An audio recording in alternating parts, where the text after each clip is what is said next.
fact that Bush is here in Colorado Springs at this graduation? Well, it's not really a matter of protesting that he's there, but it's a matter of taking the opportunity to express our views to him as he passes by. We don't really have that chance usually. So what's the message you're trying to convey to him? Well, the message today was pretty much to kind of show him the writing on the wall. And that's something that leaders and particularly leaders who maybe misled their country, that's something that they need to see. Well, explain a little bit, be more. Well, it's really, that's I guess really up to anybody's interpretation. So I think for the most part, when it was announced that he was coming, I think it's kind of a difficult thing. Many of us find ourselves speechless. What do we say? It's hard to say. It's hard to have an insult for him anymore. It's hard to even laugh about the things that he's done. So there's really not much left to say, and we're all hoping that he's on his way out. And then maybe he matters less.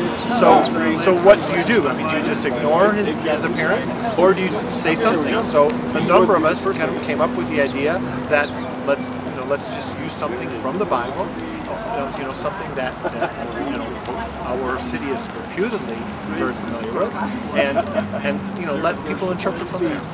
Very cool. And what does it say? What is the Bible passage that you chose?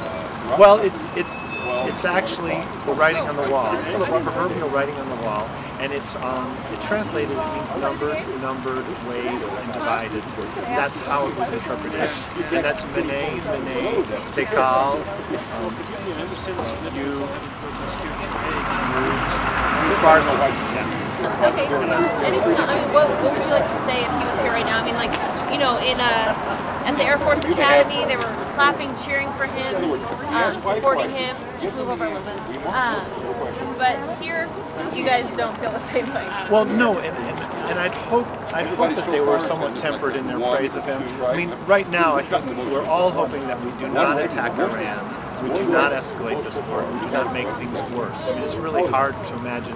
We look back several years how things could be made worse. But indeed, attacking Iran would be something that we can't imagine. And you mentioned if they get one, they can get 2 or 3 or 5 or commitment to we get the flag. I got no pressure. I was just asking some questions. Well, rebuilding for there, for Iraq? Well, certainly, I mean, we owe an incredible debt to the Iraqis. I mean, really, by way of war reparations. It's not really something that we should be giving ourselves money and our companies money to rebuild Iraq. That's not really as much what it's about. I mean, we owe them a whole country and many lost lives, and that's going to take a lot out of us. But we certainly do owe that. We have to stay committed to that.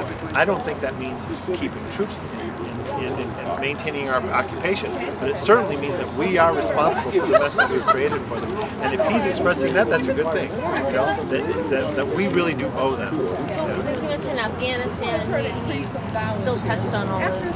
Yes, but I think when he's talking about it, he's talking about a prolonged occupation. He wants us to be there so we can control the resources and control how things go, and that's not really fair. I mean, the people there want freedom, and that's not what we're bringing them. I mean, that's what they're going to get when they're free of us. So we owe it. We owe them a lot of money, but we can't keep occupying the land. Anything else you want to say, a statement about today's protests, your rallies, your efforts to get a message out to President Bush while he's here? Well, I hope that he's reached by the will of the people. I mean, it's not a matter of politics. It's a matter of what Americans want, and I hope that somehow that expression reaches them, so that he can be responsible to us and lead us the way he should. Sure. I hope to get the